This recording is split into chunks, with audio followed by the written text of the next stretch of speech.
birthday, not too far away. They're an enterprising lot. Hey, have you ever met someone who's run in the Great Pyramid race? You know, the thing that started as a bet in a pub years ago, out of Gordon Vale up the pyramid and back down again. I get tired just thinking about the prospect of that. You ever met someone that's done it? Maybe you've done it yourself, someone in your family. It's a gruelling event. It's a real challenge, an extreme sort of an event. In fact, how about this though? How about running up and down the pyramid 10 times and then, just for good measure, another 100 kilometres after that in sub-zero temperatures? Now that's extreme. And we today have met a fellow. He's going to attempt exactly that. He's 52 years old. His name is Roy Willetts. It's a race in Japan, so that's an adventure in itself, really.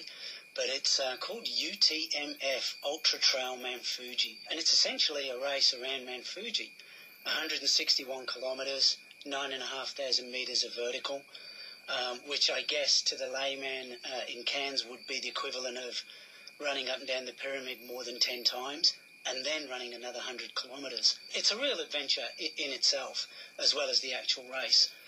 It's going to be interesting. What possessed you to sign up for this? I've been running, trail running specifically, all my life. And I've done a number of 100-kilometre events over the years. And a couple of years ago, I did my first 100-miler, which is 161k. And I really enjoyed it. It seems like you live a whole life in a 24-hour period. You have very high highs, very low lows, and you always come back. They always pass and you move on, and you've just got a whole other emotion going on in a very short space of time.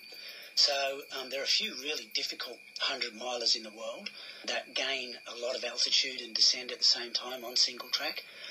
And I got it into my head that I wanted to do one of those, and UTMF is one of those. I signed up, and lo and behold, about 3 weeks after I signed up, I found out my entry had been accepted, and I was in. So be careful what you wish for. And now you say that your entry had been accepted, so it was no guarantee just by filling in the paperwork that you could take part. No, that's correct. Some of these big races, they attract a lot of people, and I've entered a number of races in the past in various places that I didn't get accepted for. You have to have qualifying races, so you have to have run 100-kilometre races and 100-milers in a set period of the year before. And even though I've had that in other races, I didn't get accepted. It's a bit of a lottery. This time around I did. And on a side note to that, I talked my brother-in-law to doing it. He's a runner from Brisbane, and he's done a number of 100-miler events and 100k, as well as a multi-day desert race. He never expected to get accepted either, and he did. So now he's cursing me left and right. That's fantastic. So you're both going to be doing this together. What an experience to share. Put me into your headspace. You talk about this 24-hour period. Is that how long it takes you to run 161k? The previous 100-miler that I've done took me 25 hours, and that had a record time of, I think, about 16 hours. I'm not a front-of-the-pack guy. I'm a real middle-of-the-pack plodder, just Gumby along. I do it because I enjoy it, not because I'm particularly fast. But this race particularly, most 100-milers have a 30-hour cutoff. This one has a 46-hour cutoff because it's much more difficult than the normal ones. I certainly hope, to be home in about 35 hours, which would put me in about the top 25% of races. So it sounds like a long time, and in my head it feels like it's going to be a long time, but it's actually relatively quick for this event. How do you get through when you where do you hit your first hurdle? Is it 10k, 20k, 30k, and what's that like? And then how do you keep going, knowing you've got how many more hours to do? Hitting hurdles is, it's a difficult thing to put your finger on, because what happens is you might go, well, there's a really big hill. There's a climb of 1,200 metres at 35 k's, and you go, that's going to be the bit that breaks me. But it isn't. The things that break you it's the unexpected. You know, you might get a cramp that you didn't expect it, or you might start to vomit later in the race, which lots of people do.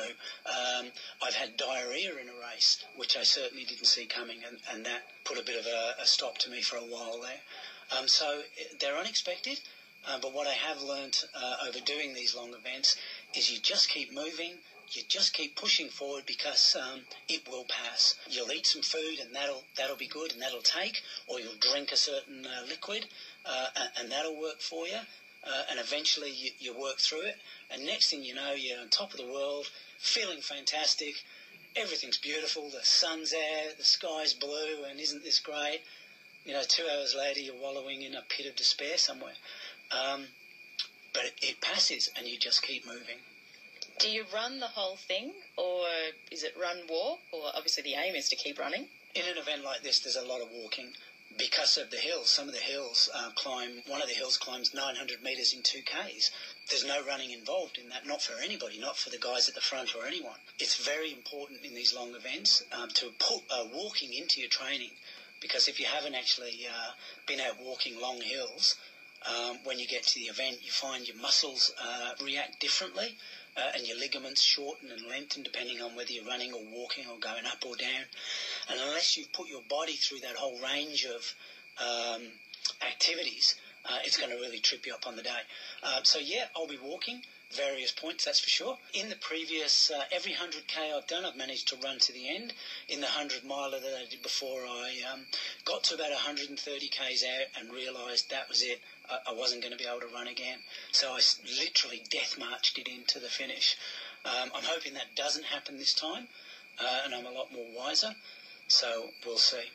It's got to be strategy. Tell us about your training. You touched on it just briefly there. What's this Cairns area like in terms of training for something like Fuji? For the terrain, it's awesome. For the temperature, it's not good at all. It's going to be a sub-zero day, snow up high, but the terrain, ideal. We've got lots of big hills, awesome single track, as well as rough single track, which is what this entails. It's not all on benched, easy-going single track. So, yeah, you can, just jump up in the hills anywhere around Cairns, do a lot of stuff around Atherton, around that area. That's awesome for it too. So, yeah, as far as the terrain goes, it's double thumbs up. Temperature, as you can imagine, running in 35 degrees in Cairns, it is probably not that similar to being in sub-zero with it snowing. But that's okay. We'll just deal with that when we get to it. Wow, that's the attitude. Now, you mentioned you've been running all your life, but where did this come from? Were you a bad child and you were running away from your father one day, you had the whip out and you just took off and kept running, or...? That's potentially a good call, but it's not true, no matter what anybody says. No, I joined the military straight from school. In there, I got a love of exercise in general, and running specifically, and trail running. That's where I started trail running. This is a long time ago now. And I've managed to continue that throughout my life. I've ridden my mountain bike a lot in the last 25 years too. So it's not just running. I just like getting out there on the trails. It's okay being on my own. I'm very comfortable with that. There's a real sense of peace that comes to being a long way from anywhere else on your own and knowing you've still got to get back. But also I like running with other friends too, especially riding. It's great to go out on a mountain bike ride with a group of friends. And over in Fuji, are you going to have friends? Is there a support crew going over, or will it just be the two of you guys? That's still unknown. It's definitely going to be the two of us. My partner is talking about going over, but she hasn't committed yet. So this might help get her across the line, hopefully. So we'll see what happens. The support crew is great. If nothing else, seeing a friendly face and having somebody tell you that you look fine when you clearly know you do not look fine is a real boost. So that'd be great. I mean, obviously getting some of your own food, that's great too. But just seeing a friendly face and having somebody encourage you is great. And now how long have you got until then, Roy? The race is end of April 26, so it's 3 more months. Sort of ramped up my big training about a month ago, so I've got another 2 months of that. And then start tapering a little bit. The bad news is I feel tired already. So oh, no. As I get older, this stuff seems to get more and more difficult. But I seem to still get to the start line and never DNF, so I've always managed to get to the finish line. So that's a great thing too. Oh, well, we wish you all the absolute best, and just in awe of, you actually achieving and finishing something like this. That's great. I appreciate your time. Thanks very much. And if you're wondering, DNF is runner speak for did not finish, and he's never did not finish. So good luck, Roy. His form is good and he's ready to go. The Ultra Trail Mount Fuji event in Japan in April. Roy Willetts and our reporter there, Abigail Stanbridge. It's 4:24. An interesting group, the ABC.